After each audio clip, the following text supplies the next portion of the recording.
আজ আমি আপনাদের জসিম ভাই কীভাবে সুইট নায়িকা রানীর সাথে জুটিবদ্ধ হয়ে কাজ করলেন এবং নায়ক নায়িকা হিসাবে কাজ করলেন, সেই গল্প আমি আপনাদের আজকে শোনাবো।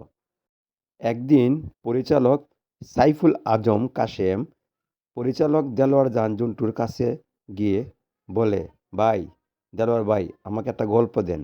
আমি একটি ছবি করতে চাই এবং ছবিটা সামাজিক গল্পটা হতে হবে। তখন পরিচালক এবং কাহিনীকার দেলোয়ার জাহান জন্টু বলে, আমার কাছে অলরেডি একটা গল্প আছে। গল্পের নাম হলো স্বামীর আদেশ। তখন পরিচালক সাইফুল আজম কাশেম বলে, ঠিক আছে, দেন তো গল্পটা আমি পড়ি। তখন গল্পটা পড়ার পর কিছুক্ষণ পর পরিচালক সাইফুল আজম কাশেম বলে, দেলোয়ার ভাই, গল্পটা খুব সুন্দর, আমার কাছে গল্পটা খুব ভালো লেগেছে।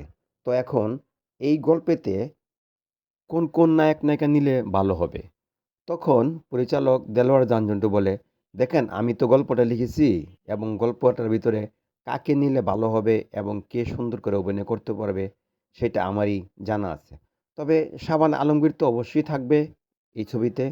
আর পাশাপাশি জসিমকে তো অবশ্যই রাখতে হবে এবং জসিমের বিপরীতে যে নায়িকা নিবেন সেটা আমি মনে করব যে বর্তমান যে একটা নায়িকা, উঠতি নায়িকা এবং ভালো অভিনয় করে এবং ভালো কাজ করতেছে, এবং রানীকে নিলে সবচেয়ে ভালো হবে এই ছবিটা। পরিপূর্ণ গল্প হিসাবে আত্মপ্রকাশ পাবে এবং স্বামীর আদেশ ছবিটি এবং চারজন জাদরেল অভিনেতা অভিনেত্রী। আমার মনে হয় ভালো হবে। তখন পরিচালক সাইফুল আজম কাশেম বলে, আচ্ছা ভাই, ঠিক আছে, এখন জসিম ভাইকে আপনি ফোন করে বলে দেন, আর আমি চলে যাচ্ছি রানী ম্যাডামের কাছে। আর শাবানা ম্যাডাম আর আলমগীর ভাইয়ের কাছেও আমি যাব। তাদের সাথে আমি আলোচনা করব। আর জসিম ভাইয়ের সাথে তো আপনার বেশ পরিচিত এবং তার সাথে খুব অন্তরাত্মার আপনার মিল আছে। তো আমি আশা করছি যে আপনি জসিম ভাইকে বলে দেন। আমি আশা করছি যে আমি জসিম ভাইকে নেব, আর আলমগীর সাহেব এবং শাবানা ম্যাডাম আর রানীকেও আমি নেব আপনার কথা মতো। তারপর দেলোয়ার জাহান বলে, ঠিক আছে, আমি জসিমকে এখনই ফোন করে বলে দিচ্ছি যে আমার অফিসে আসার জন্য। তখন দেলোয়ার জাহান জসিমকে ফোন করে বলে, জসিম, তুমি কোথায় আছো? আমার এখানে চলে আসো। তখন জসিম অফিসে চলে যায় দেলোয়ার জাহান জন্টুর। তো সেখানে গিয়ে আলাপ আলোচনা হয়। তখন দেলোয়ার জাহান বলে, শোনো, একটা ছবি আমি দিয়েছি পরিচালক সাইফুল আজম কাশেমের কাছে। তো সেই ছবিটার নাম স্বামীর আদেশ। সেখানে তুমি একটা ভিন্ন ক্যারেক্টার অথবা নায়ক চরিত্রে অভিনয় করবে এবং প্রধান নায়িকা বলা যায়। এই ছবিতে আলমগীর অর্ধেক ছবি করার পরেই তিনি মারা যায়। তো বাকিটা ছবি তোমার আর রানীকে দিয়েই পুরোটা ছবির শেষ হবে। তখন জসিম বলে, রানী? রানী মানে কি? বর্তমান সময়ের যে সুপারহিট নায়িকা রানী, রানী কি আমার সাথে কাজ করবে? তখন পরিচালক দেলোয়ার জাহান জন্টু বলে, কাজ করবে, অবশ্যই করবে। কারণ আমি সাইফুল আজম কাশিমকে পাঠাইছি রানীদের বাসায় আলাপ আলোচনা করার জন্য। দেখি একটা কি খবর আসে।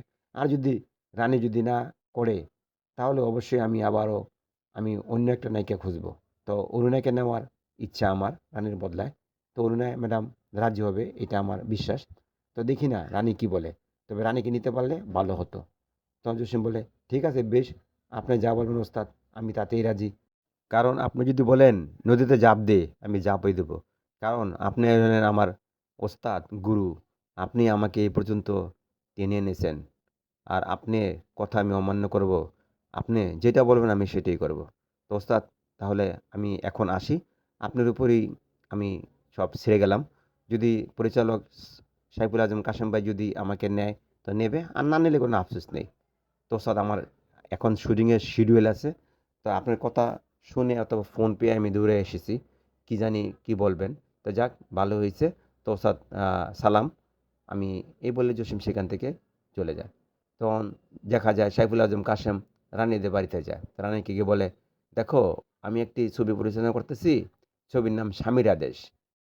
তোমার যা থাকবে শাবানা আর বাসুর থাকবে আলমগীর। আর যে তোমার স্বামীর ভূমিকা অভিনয় করবে এবং তোমার ভালোবাসার সাথীর ভূমিকা অভিনয় করবে সে হলো আমাদের জসিম ভাই। এখন জসিম ভাইকে আমি তোমার বিপরীতে নিয়েছি। এখন তোমার মতামতটা কি? এখন তোমাকে জানার জন্য এসেছি। তো আমি এদিকে সম্পূর্ণ চূড়ান্ত করে ফেলেছি এবং পরিচালক দেলোয়ার ভাই আমাকে গল্পটা দিয়েছে। তো এখন আমি আশা করে এসেছি তুমি যদি রাজি থাকো তাহলে আমি ছবির কাজটা শুরু করতে পারি। তখন রানী বলে, "কি বলেন ভাই? কাশেম ভাই, আপনি আমার বাড়িতে এসেছেন আর আপনাকে আমি ফিরিয়ে দেব? এটা তো হতেই পারে না। আগে খাওয়া-দাওয়া করেন তারপর।" কয়, "না, আগে বলো তুমি কি আমার ছবিতে কাজ করবে কিনা? যদি তুমি আমার ছবিতে কাজ করো তাহলে আমি খুশি হয়ে তোমার বাড়িতে আমি চা নাস্তা খাবো। আর যদি তুমি কাজ না করো তাহলে তোমার বাড়িতে আমি এক গ্লাস পানিও খাবো না।" কয়, "ভাই, আপনি আমার বাড়িতে এসেছেন। আপনি একজন প্রযোজক, আপনি একজন পরিচালক, আপনি একজন কাহিনীকার। আর আপনাকে ফিরিয়ে দেওয়ার সাহস আমার নেই ভাই। আর আমি পারব না ফিরিয়ে দিতে। কারণ জসিম ভাই একজন ভালো মানুষ। সে একজন ভালো অভিনেতা এবং তার মতন অভিনয় আমি মনে হয় কারো কাছ থেকে দেখিনি। কারণ তার অভিনয়ের একটা ভিন্নতা আছে। তার অভিনয়ে একটা মাধুর্য আছে। তার অভিনয়ের ভিতরে একটা রহস্য আছে। তার ট্র্যাজেডির ভিতরেও দেখলে মনে হয় যে তিনি বাস্তব অভিনয় করতেছে। আর যখন অ্যাকশন দৃশ্যগুলো তিনি পর্দায় আমরা দেখি, যেমন যেমন লাগে বাঘ সিংহ লড়াই করতেছে। আমার কাছে তার অভিনয় অনেক ভালো লাগে ভাই। তার সাথে যে আমি কাজ করবো এমন একজন গুণী, এমন একজন ফাইট ডিরেক্টর, এমন একজন নায়কের সাথে আমি কাজ করব, এটা তো আমার সবচেয়ে বড় সৌভাগ্য। ভাই, আপনি আমার এই প্রস্তাব বলতেছেন যে আপনি রাজি কিনা? আরে আমি তো তার সাথে কাজ করব এটা তো আমার সৌভাগ্য। এটা আমার পরম পাওয়া, আমার কপালের ভাগ্য। বিধাতা আমার অনেক খুশি হয়ে এমন একজন নায়কের সাথে আমাকে কাজ করতে, হ্যাঁ, সুযোগ পেয়েছি। আর আপনি বলতেছেন এই কথা। আমি রাজি। আপনি প্রয়োজনে আমাকে সাইনিং মানি দেওয়া লাগবে না। প্রয়োজনে ছবি হিট হওয়ার পর আপনার টাকা দিয়েন। আমাকে কোনো অর্থ দেওয়া লাগবে না। আমি জসিম ভাইয়ের সাথে কাজ করব, এইটাই আমার সবচেয়ে বড় পাওয়া। কারণ জসিম ভাইয়ের সাথে কবে কাজ করব, কখন কাজ করব সে আশায় বসে আছি। কারণ আমি কোনো সুযোগ পাচ্ছি না। আর আপনি বলতেছেন এই কথা। তখন পরিচালক সাইফুল আজম কাশেম বলে, "বলেন কি ম্যাডাম? হ্যাঁ? তুমি বলতেছো কি? হ্যাঁ? তুমি এতদিন ধরে অপেক্ষা করতেছো যে জসিম ভাইয়ের সাথে কাজ করার জন্য? আর তুমি আজ সুযোগ পেয়েছো তাই তুমি আমার কাছ থেকে টাকাও নেবে না। ছবি মুক্তির পর আমি যা খুশি দেই তুমি তাই নেবে?"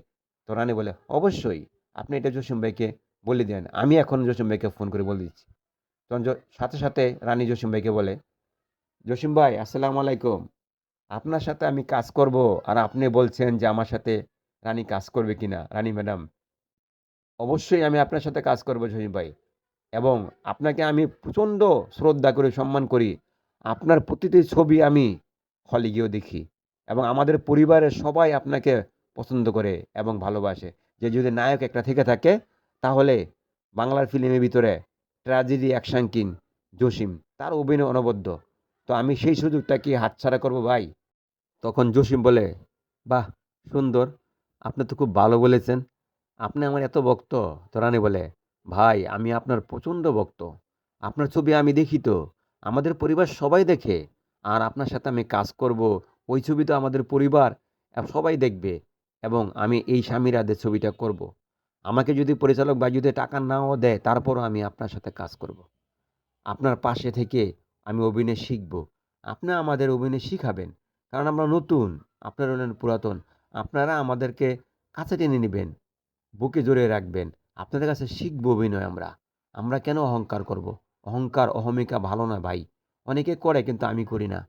আমি রানী, আমি চাই এই চিত্রজগতে রানী হয়ে থাকতে, সবার ভালোবাসার পাত্রী হয়ে থাকতে চাই।